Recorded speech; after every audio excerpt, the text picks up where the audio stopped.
Hello everyone, and welcome back to Game Easy, Roll Good. Today we're covering the horror-themed Unearthed Arcana for the 2024 rule set of Dungeons & Dragons. We initially started with the two new subclasses, that being the Reanimator Artificer as well as the Hollow Warden Ranger. Next we looked at the two revised Warlock subclasses, that being the Hexblade Warlock as well as the Undead Patron Warlock. And this time we're looking at the College of Spirits Bard as well as the Grave Domain Cleric. At this point there's not really much else to say, so let's just go ahead and get into the first subclass, that being the College of Spirits. So the intro text for College of Spirits says, call forth spirits from beyond the grave. Using occult trappings, bards of the College of Spirits conjure legendary and long dead spirits to change the world once more. Such entities are capricious, and what a bard summons isn't always entirely under their control. No real big changes here. This is almost verbatim from the current version from Van Richten's Guide to Ravenloft. Let's just go ahead and jump to the first feature, that being a feature currently called Guiding Whispers, but is now called Channeler in the Unearthed Arcana. In the Unearthed Arcana, it says you learn how to contact spirits beyond the grave, letting their power and knowledge flow through you. You gain the following benefits. First, you get Guiding Whispers. You know the guidance cantrip, and it has a range of 60 feet when you cast it. Secondly, you get Spiritual Focus. You employ tools that aid in channeling spirits. You gain a gaming set, that being the playing cards specifically. You have proficiency with this gaming set, and you can use the cards or one of the following items as a spellcasting focus for your bard spells, that being an arcane focus, specifically the crystal or the orb, a candle, or an ink pen. The benefits to guidance are exactly the same as they were in the current version. Of course, guidance works a little bit differently in 2024, but that doesn't impact the way that this feature functions. Spiritual Focus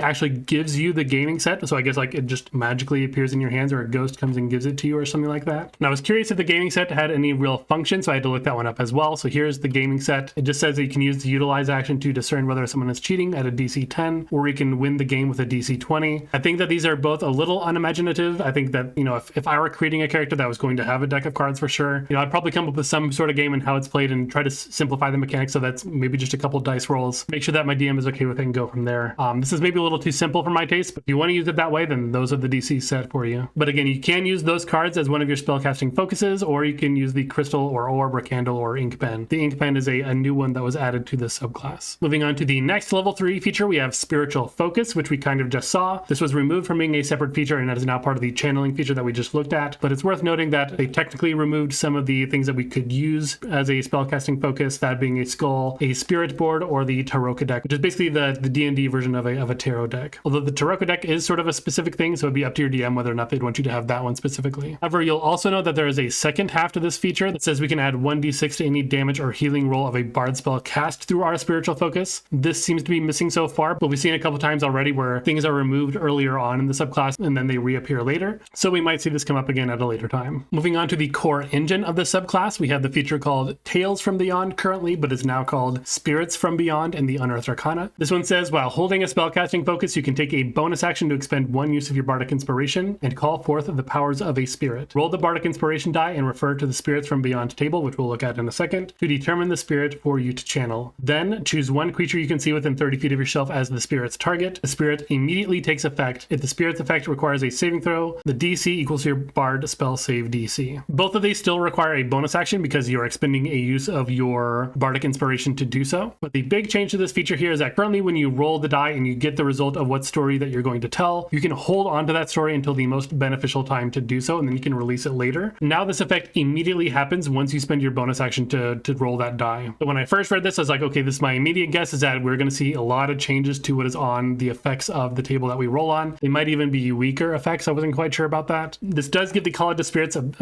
quite a bit less strategy because they can't wait for the most opportune time to do so. But maybe that's also the problem that they're trying to solve, is that, too many people have the fear of missing out, where they'll get a good result and then they'll be looking for the exact time to take advantage of that effect and maybe hold on to it for too long, and then the adventuring day would be over and then they never used it and kind of run into that situation. So I kind of like the idea that it does happen immediately, even if it is ultimately less strategic. I just think player psychology probably played a big role in that change. So let's go and take a look at the Spirits from Beyond table and see what has changed.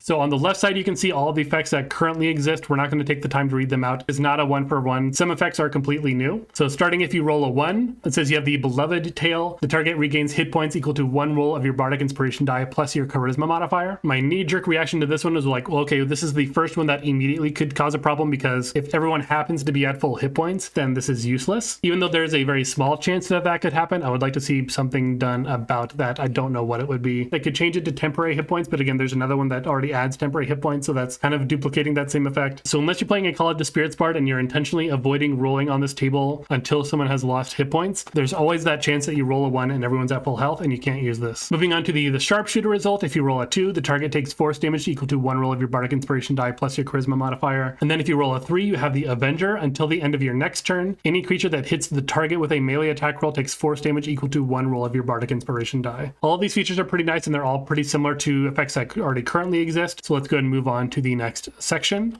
So now if we roll a 4, we have the Renegade option. The target can immediately take a reaction to teleport up to 30 feet to an unoccupied space that we can see. This is sort of the first big change because it is very similar to the Runaway feature just to the left of it. So previously the way that this works is that you could choose that target and then they could take a reaction to teleport up to 30 feet away, and then anyone that they can see within 30 feet could also take that reaction. So it's sort of this chain reaction sort of teleport, almost like the scatter spell. That one is certainly much less powerful than it used to be, but this is also just one of the earlier available effects. So maybe that's why, because, you know, as soon as you get to level 3 and you have access to this table, you could possibly get that effect, and maybe they thought that was just too strong of an effect to have at such a low level. You roll a 5, you get Fortune Teller. This one says that the target has advantage on D20 tests until the start of your next turn. You know, probably you're going to put this one on your strongest martial ally or on your rogue to set them up for a sneak attack, something along those lines. Usually whoever's making the most number of attacks, maybe sometimes you'd want to use it on someone who is maybe stuck in a control spell of some kind and they need to make an important saving throw. But I think also if that's the case, you're just going to use your Bardic Inspiration the normal way to let them roll the Bardic Inspiration die and add that to their saving throw. That's probably more useful than just having advantage on the D20 test. Next, if you roll a 6, you have the Wayfarer option. It says the target gains temporary hit points equal to 1 roll of your Bardic Inspiration die plus your Bard level. So that can be pretty significant. That one will scale as you level up. While it has these temporary hit points, this target speed also increases by 10 feet. Very similar to the Traveler feature to the left of it, except you just don't gain the AC bonus anymore. Moving on to if you roll a 7, you have the Trickster. It says the target makes a Wisdom saving throw. On a failed save, the target takes psychic damage equal to 2 rolls of your Bardic Inspiration die and has the Charmed condition until the start of your next turn. On a successful save, the target takes half as much damage only. So at least there's a save for half, meaning that it is always guaranteed to do something, even if it doesn't do the full effect. Currently, this incapacitates instead of charms, but it does not have a save for half. If you roll an 8, you get the Shade option. It says the target gains the invisible condition until the end of the next turn or until the target makes an attack roll, deals damage, or casts a spell. When the invisibility ends, each creature within a 5-foot emanation originating from the target must succeed a Constitution saving throw or take necrotic damage equal to 2 rolls of your Bardic Inspiration die. This is just a pretty cool feature as well. You can have someone sneak up on an enemy and attack them and then explode it with a big explosion and deal a bunch of damage that way. That's a pretty fun effect. If you roll a 9, you get to the Arsonist. It says the target makes a Dexterity saving throw, taking fire damage equal to 4 rolls of your Bardic Inspiration die on a failed save or half as much on a successful one. You could almost think of this as like a bonus action Hellish Rebuke sort of effect, but it's a bonus action instead of a reaction. And again, it's a save for half, so it's always going to do something even if it doesn't have the full effect. Next, if you roll a 10, we have the Coward. It says the target and each creature of your choice within a 30-foot emanation originating from you must succeed on a Wisdom saving throw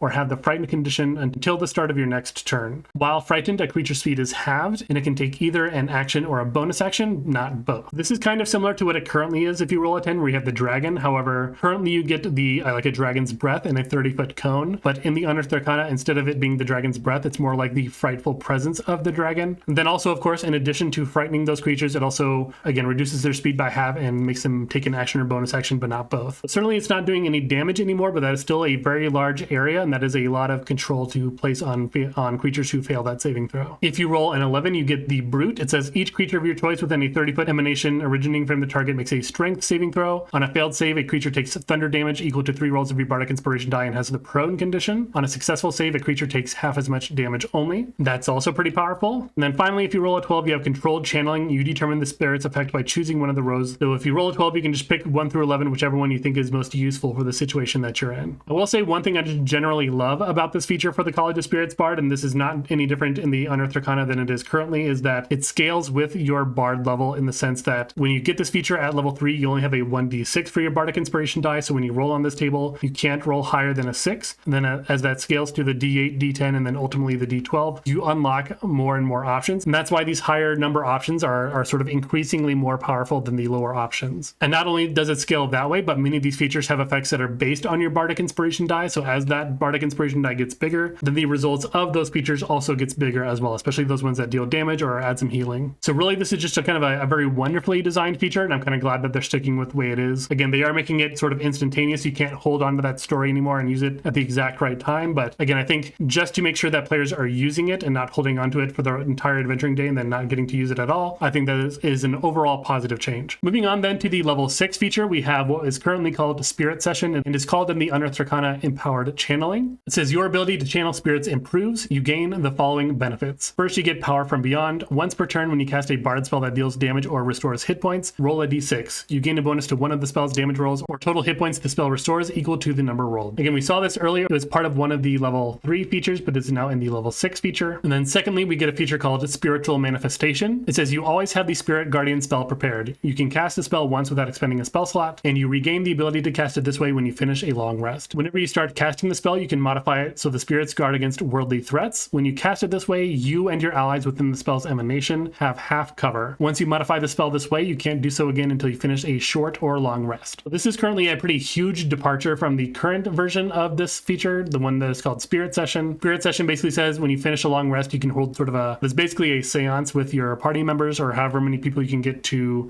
partake in it. That number of creatures can be a number up to your proficiency bonus. You spend an hour sort of doing this sort of seance or ritual, and then at the end of that, you can choose any spell from any spell list equal to the number of participants in that ritual, which again can't exceed your proficiency bonus. And then for the rest of that adventuring day, you know that spell, and it must be from either the divination or necromancy schools of magic. And then at the end of every long rest, you could redo this for the next day. Spirit Guardians is obviously a great spell, and getting half cover while you're in it once per short rest is pretty cool too, especially since that extends to your allies. What that's going to do for you is give you a +2 to your armor class as well as a +2 to your dexterity saving throws. This is good whether you're playing more of a support style in the back lines with your wizards and your rangers and things like that, trying to guard them with from ranged attacks, or if you're playing more of a battle cleric and you're up in the fray, keeping your melee allies in that radius as well too, so that they get the armor and dexterity save bonus. There's a lot of ways that you can use that depending on how you're building. This certainly isn't a bad change, but personally, as someone who loves toolboxes, I really love the current Spirit Session feature. If I was making a guess as to why they wanted to change this, maybe it's a little too convoluted with having to have so many actual active participants. That number of participants can exceed your proficiency bonus. It can only do certain schools of magic, and the level of spell is based on the number of people who participated in the seance and this and that. Maybe they thought that was too convoluted. Maybe they thought that being able to pick from any necromancy or divination spell maybe limited their design space for new divination or necromancy spells, because they knew that at least this one subclass could pick up any spell that they put in the game, at least below 6th level. I think from a DM standpoint as well, Spiritual Manifestation again is something that's just a lot easier to plan around. If you know that you have a College of Spirits bard in your party, you know they have access to that spell and you know what it does, and if you don't know what it does, then the first time they use it, you're going to learn what it does. Whereas the current version, where they can choose any divination or necromancy spell at 6th level or below, depending on what their proficiency bonus is, that's a lot harder to plan around. And if you have very clever players who know what they're going to go into and are kind of planning ahead, you kind of can get got as a DM if they just kind of happen to pick the perfect spell that will maybe address a situation in the future. So while I would personally like to see the Spirit Session stay as is, I'm not really mad about the proposed changes. So moving on finally to the capstone, we have Mystical Connection at level 14. In the Unearthed Arcana, it says you gain mastery over the spirits you call forth. Whenever you roll on the spirits from beyond table, you can roll the die twice and choose which of the 2 effects to bestow. So if you notice, they basically just took something away from this capstone, which is a little weird. You still have this ability to roll twice and pick the result you like the best, but now you don't have this option to where if you roll doubles, you can choose whichever effect you want. You do have the option on the table itself where if you roll a 12, you can choose whichever option is remaining on the table, but I still think that they should keep the ability to, if you roll doubles, to also be able to pick whatever you want as well. Because again, if you do roll 2 dice and you get the same result, then you have no choice in the first place. Maybe one reason that they took this out is that you don't have access to the D12 when you get this feature. You don't get the D12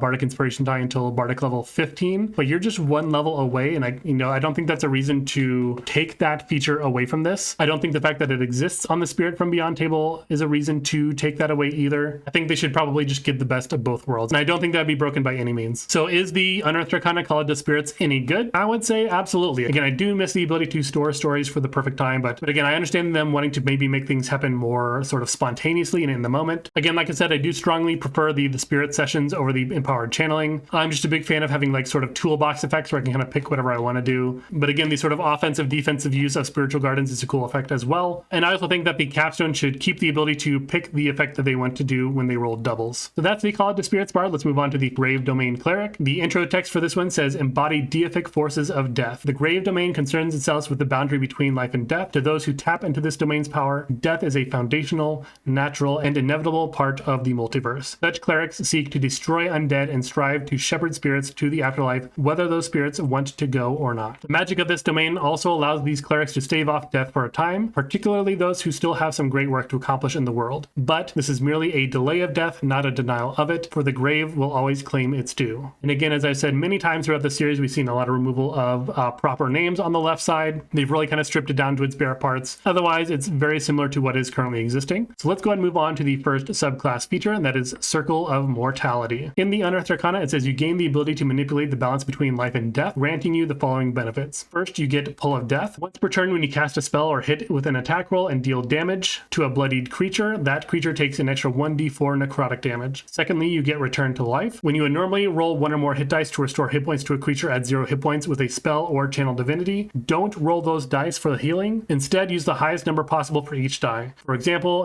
instead of restoring 2d4 hit points to a creature at 0 hit points with a spell, you restore 8. The first obvious change to these features, again, is that they come online at level 3 in 2024 because that's when all subclasses come online. Next, Pull of Death is new to this Unearthed Arcana that allows you to deal a little bit more damage when you deal damage with a spell or an attack roll against a creature who has more than half of their hit points missing. That's very minimal.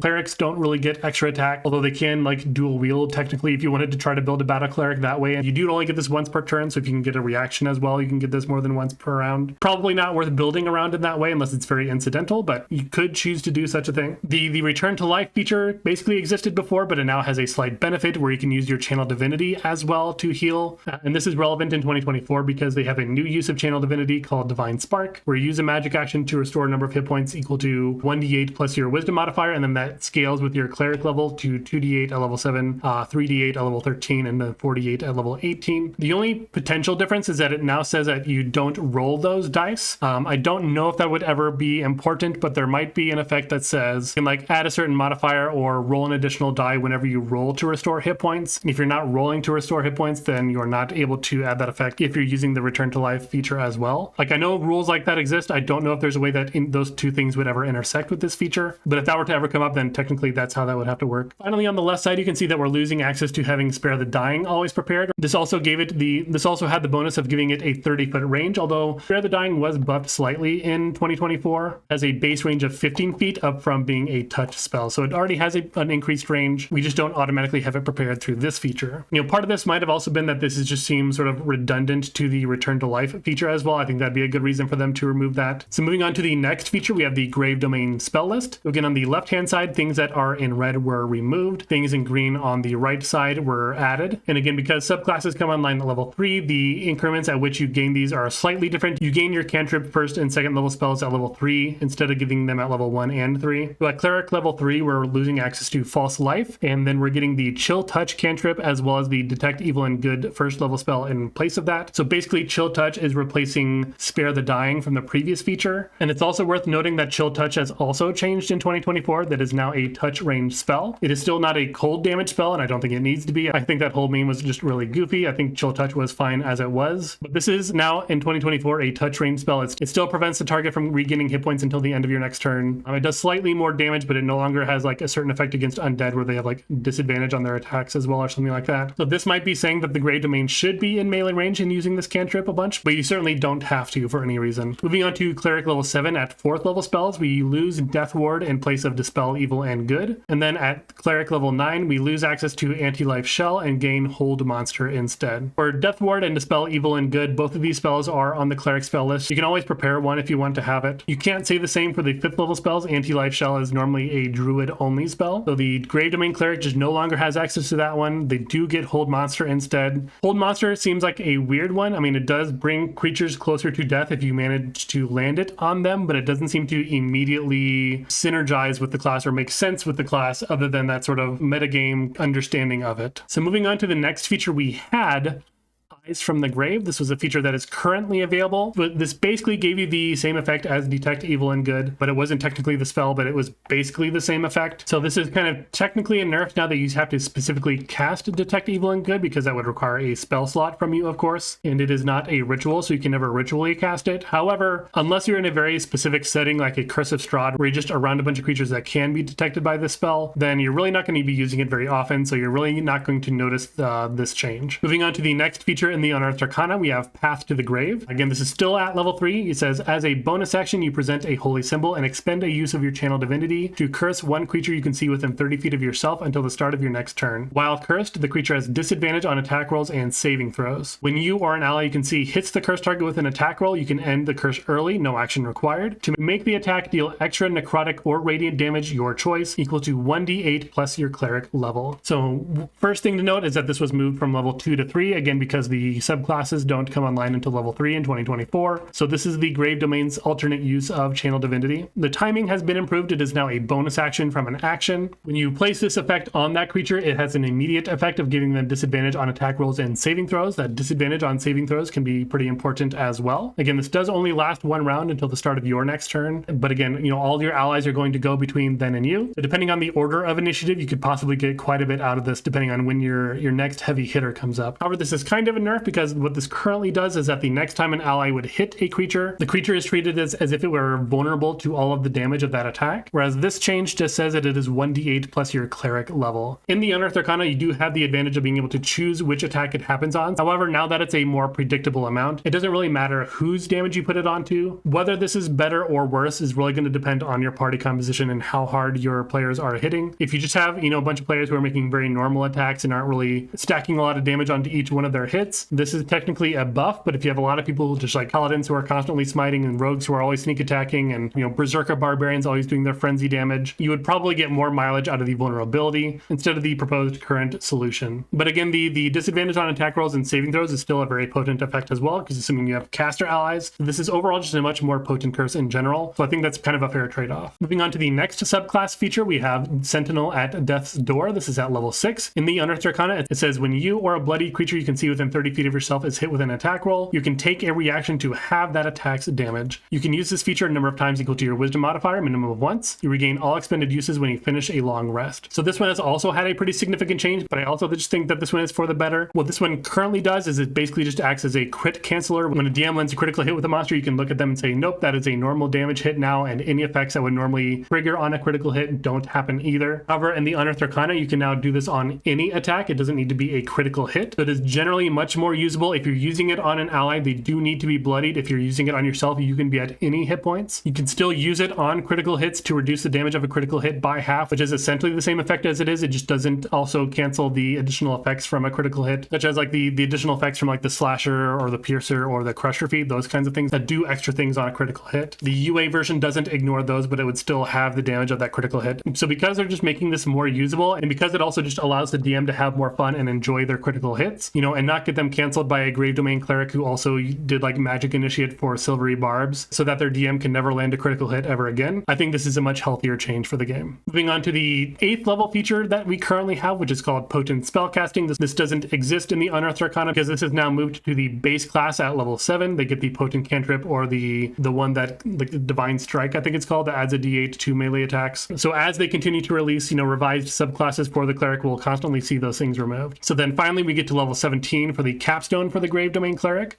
We have what is currently called Keeper of Souls, but is now called in the UA Divine Reaper. It says your deep connection with this domain renders you a hallowed harbinger of death, granting you the following benefits. First, you have enhanced necromancy. When you cast a spell of 5th level or lower from the necromancy school that targets one creature or a spell from the Grave Domain spells table, you can expend a use of channel divinity to target a second creature within the spell's range. If the spell requires costly or consumed components, you must provide the material components for each target. Secondly, you have Keeper of Souls. It says when an enemy dies within 60 feet of you, you or one creature you can see within 60 feet of yourself regains hit points equal to 3 times your cleric level. You can't use this feature if you have the incapacitated condition. Once you use this feature, you can't use it again until you finish a short or long rest. First, Enhanced Necromancy. This is a brand new feature to the Grave Domain capstone, and is basically allowing you to twin cast any Necromancy school spell or any spell from your Grave Domain table, as long as that second target is still within the spell's range. And by twin spell, I just mean you're able to target a second target, not twin spell spell like the meta magic where you're only able to use it on spells that target an additional creature when you upcast them anyway. This basically applies to every necromancy spell on the cleric spell list. Maybe the only exceptions would be Animate Dead and Spirit Shroud. This does say that you need to target a creature, and a pile of bones for a skeleton with Animate Dead would not be a creature. You might ask your DM if they would agree to that, because you could also consider a recently slain corpse a creature as well for the purposes of like Revivify or resurrection spells that require a dead creature. You can't do spells like Spirit Shroud because they have a range of self. And of course, there can't be a second target in the range of self unless you have like, you know, multiple personality disorder or something. So very powerful effect. I'm very happy to see that one added here. And then Keeper of Souls basically works the same way as the old feature does. It just has some very slight changes. First things first, currently you have to see the enemy who dies and then you don't need to see the ally who you're healing. Now it's the opposite, where you don't need to see the creature that dies, but you do need to see the creature that's healing. So that's kind of a weird shift there. The second change, which is a buff here, is that currently you can only heal the creature for an amount equal to that creature's number of hit die, the total number of hit die. If their hit die is like, you know, 20 d6, then they can heal for 20. The change in the Unearthed Arcana is that this is now 3 times your cleric level. So again, when you get this at level 17, it's going to be about 51 hit points, a total of 60 when you're at level 20. The most number of hit dice a single creature have is 34, and that's going to be the Tarask. So as a form of single target burst healing, this is certainly way better than anything that you can normally get. However, the other change here is that you can only use this feature once per short or long rest, whereas currently you can only do this once per round. So possibly in a very long combat with maybe like a lot of minions, maybe you could possibly get more healing out of it throughout an adventuring day if you're doing just a lot of combats with a lot of small creatures. However, I think with enough short rests and at least one combat per short rest, you're probably getting way more healing out of this than you would normally get out of the current version of it. So overall, I'd probably call this a win. So the last question we need to ask ourselves again is the Unearthed Arcana Grave Domain any good? And so far, this might be the cleanest update yet. It's kind of easy to say that it's good because it's probably the least changed. You know, the nerfs are very small. The buffs are probably more significant, or they just, you know, give you more flexibility in things that you were already doing before. So again, I don't really have any notes for the Grave Domain Cleric at all. They could probably just send this one as is and it's perfectly fine. But that's just my opinion. I don't think there's a whole lot of any controversy with these two subclasses to talk about, but you might have different opinions. So if there are things that maybe I overlooked or didn't mention in this video that you think are worth bringing up, definitely let me know down in the comments down below. And while you're going down to those comments, please hit that like button. If you are a new viewer or returning viewer to this channel and you like what you saw here and you want to see more from me, please consider hitting that subscribe button and support the channel. I release videos every Wednesday and Sunday, so you always have something to look forward to. I appreciate your time, and I'll see you in the next one.